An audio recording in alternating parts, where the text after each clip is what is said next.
Hello students, एडोबिरा point channel में आपका स्वागत है। आज हम करने जा रहे हैं क्लास 7 की वर्कशीट 22 और सैटरडे और संडे की छुट्टियों के बाद अब ये हमारी वर्कशीट आई है और अब से इस चैनल पर रेगुलर आपकी वर्कशीट टाइम से आती रहेंगी, क्योंकि पिछले सप्ताह हम लोग शादियों में व्यस्त रहने की वजह से पूरी वर्कशीट नहीं डाल पाए थे, लेकिन अब से ऐसा नहीं होगा। सारी वर्कशीट एक दिन पहले ही अपलोड हो जाया करेगी। तो आज की वर्कशीट है क्लास 7 की सामाजिक विज्ञान इतिहास की वर्कशीट और इसमें हम लोग मुगल साम्राज्य के बारे में चर्चा करेंगे। बच्चों, आप ये जान लो कि भारत में बहुत समय से कुछ आक्रमणकारी हुए जो कि भारत पर आक्रमण करते रहे और भारत के कुछ क्षेत्रों को हथिया कर अपना साम्राज्य बनाते रहे। जैसे कि सल्तनत काल में सुल्तान लोग आए जो कि 1206 से 1526 तक सल्तनत काल चला और कुतुबुद्दीन ऐबक से लेकर इब्राहिम लोदी तक सल्तनत काल कहलाया। इब्राहिम लोदी को हरा करके बाबर ने मुगल साम्राज्य की स्थापना की थी और उसके बाद से मुगल साम्राज्य बाबर से लेकर के बहादुर शाह जफर द्वितीय 1857 तक बहादुर शाह जफर द्वितीय तक मुगल वंश का शासन भारत पर रहा था। तो आज हम शुरू करेंगे प्रथम मुगल शासक बाबर के बारे में कि मुगल वंश की स्थापना भारत में कैसे हुई थी, बाबर कौन था और कैसे भारत में अपना साम्राज्य स्थापित किया था। प्रथम मुगल शासक बाबर 1526 से 1530। 1526 में वो भारत का बादशाह बना और 1530 में उसकी मृत्यु हो गई थी। तो बाबर ने जब 1494 में फरगाना राज्य का उत्तराधिकार प्राप्त किया, फरगाना है काबुल साइड में, ये मध्य एशिया में पड़ता है, तो उसकी उम्र केवल 12 वर्ष की थी। मंगोलों की दूसरी शाखा, मंगोल जानते हैं चंगेज खां जिस वंश का था उसको मंगोल वंश कहते हैं, तो मंगोलों की दूसरी शाखा उज़्बेकों के आक्रमण के कारण उसे अपनी पैतृक गद्दी छोड़नी पड़ी। मतलब कि फरगाना के शासन से हाथ धोना पड़ा और उसे ये गद्दी छोड़नी पड़ी थी।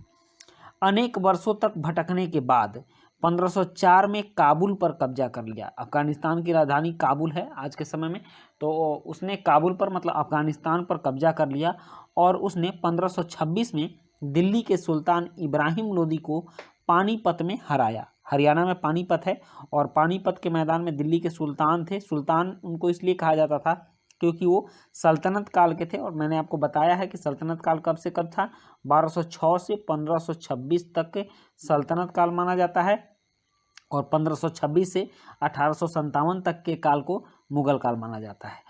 तो इब्राहिम लोदी जो कि सल्तनत काल का था, तो इस सुल्तान को पानीपत की लड़ाई में बाबर ने हराया और दिल्ली और आगरा को अपने कब्जे में कर लिया। उस समय दिल्ली और आगरा महत्वपूर्ण शहर थे। दिल्ली तो भारत की राजधानी ही थी क्योंकि सल्तनत राजा लोग दिल्ली को ही अपनी राजधानी बनाए थे, तो इसने दिल्ली और आगरा दोनों को अपने कब्जे में कर लिया। इसने कुछ महत्वपूर्ण लड़ाइयाँ लड़ी, बाबर ने कुछ महत्वपूर्ण लड़ाइयाँ लड़ी जिससे कि इसने अपने साम्राज्य को फैलाया और भारत में मजबूती प्रदान की। तो सबसे पहले इसने लड़ाई लड़ी 1526 में। 1526 में पानीपत के मैदान में इब्राहिम लोदी एवं उसके अफगान समर्थकों को हराया। फिर 1527 में खानवा में राणा सांगा, ये एक राजपूत राजा थे, राजपूत राजाओं और उनके समर्थकों को हराया।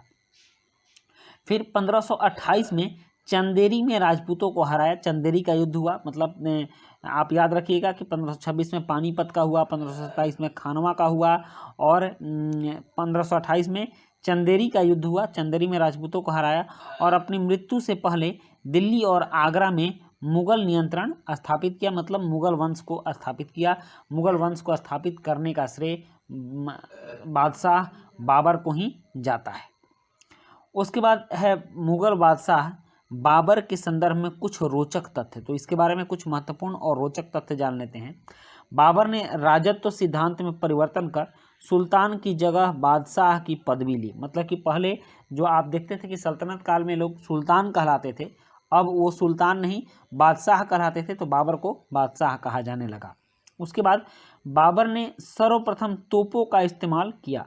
तोप जानते हैं ना, जो कि बारूद का गोला फेंकने वाली जो एक मशीन होती है, भारी भरकम मशीन होती है और वो बारूद का गोला दूर तक फेंकती है, तो इस तोप का इस्तेमाल सबसे पहले बाबर ने ही किया था। उसके बाद से इसने कई राजाओं को इसी तोप के सहयोग से हरा दिया था। बाबर के जो सैनिक थे उसमें बहुत अच्छे अच्छे तोपची भी थे, मतलब तोप चलाने वाले भी थे। बाबर तुर्की भाषा का अच्छा जानकार था, तुर्की भाषा जानता था, और तुर्की भाषा में बाबर ने अपनी आत्मकथा तुजुके बाबरी लिखी। मतलब बाबर ने अपनी आत्मकथा लिखी तुजुके बाबरी। इससे प्रश्न पूछा जा सकता है कि तुजुके बाबरी किसने लिखा, तो बाबर ने लिखा। तुजुके बाबरी में क्या लिखा हुआ है, तो बाबर की आत्मकथा लिखी हुई है। उसके बाद बाबर की मृत्यु 1530 ईस्वी में हो जाती है। तो मतलब कि 1526 से 1530 तक बाबर का शासन, चार पाँच वर्षों का बाबर का शासन भारत में रहा, और इन्हीं छोटे से समय में उसने भारत में मुगल साम्राज्य को स्थापित किया और मुगल वंश की नींव डाली, और पूरे भारतीय क्षेत्र पर मुगल शासन स्थापित हो गया। इसके बाद कुछ प्रश्न है, जैसे आप यहाँ देख लीजिए। प्रश्न 1 है प्रथम मुगल शासक कौन था। प्रश्न 2 है बाबर की आत्मकथा का नाम बताइए। और प्रश्न 3 है किसी एक सुल्तान शासक का नाम बताइए। तो बच्चों, इस वर्कशीट में हम लोग मुगल साम्राज्य की स्थापना पढ़ रहे हैं, और मुगल साम्राज्य की स्थापना काफ़ी इंपॉर्टेंट चैप्टर होता है। हर परीक्षा में इससे प्रश्न पूछे जाते हैं, और अधिकाधिक संख्या में प्रश्न पूछे जाते हैं। हर परीक्षा में ही, आगे अगर आप कोई प्रतियोगी परीक्षा देने जाते हो तो उसमें भी इससे बहुत सारे प्रश्न आते हैं। इसलिए इस चैप्टर को आपको बहुत ही सावधानी और ध्यानपूर्वक पढ़ना है, ताकि यह चैप्टर क्लियर हो जाए, इसके कॉन्सेप्ट क्लियर हो जाएं, और इसके सारे प्रश्नों के उत्तर आपको आने चाहिए। तो चलिए अब इस वर्कशीट के प्रश्नों के उत्तर करते हैं। यहाँ पहला प्रश्न दिया गया है कि प्रथम मुगल शासक कौन था। तो इसका उत्तर है प्रथम मुगल शासक का नाम बाबर था। मतलब प्रथम मुगल शासक, मुगल शासक मतलब मुगल वंश का शासक, तो ये बाबर था। और प्रश्न 2 है बाबर की आत्मकथा का नाम बताइए। तो इसका उत्तर है बाबर की आत्मकथा का नाम तुजुके बाबरी था। आपने देखा भी है कि तुजुके बाबरी किसने लिखा, तो ये बाबर ने लिखा था। और तुजुके बाबरी किस भाषा में लिखी गई थी, तो यह तुर्की भाषा में लिखी गई थी। इन सब बातों को आप जरूर याद रखिएगा कि तुजुके बाबरी बाबर ने लिखा था, ये तुजुके बाबरी बाबर की आत्मकथा थी, और ये तुर्की भाषा में लिखी गई आत्मकथा थी। इसके बाद कह रहा है किसी एक सुल्तान शासक का नाम बताइए। यहाँ सुल्तान शासक शब्द पर आप जोड़ दीजिएगा। सुल्तान शासक किसे कहते हैं, तो सल्तनत काल में जितने भी शासक हुए उन सभी शासक को सुल्तान शासक कहते हैं। तो सल्तनत काल कब से कब था, तो 1206 में कौन शासक था, तो कुतुबुद्दीन ऐबक जो कि गुलाम वंश का था।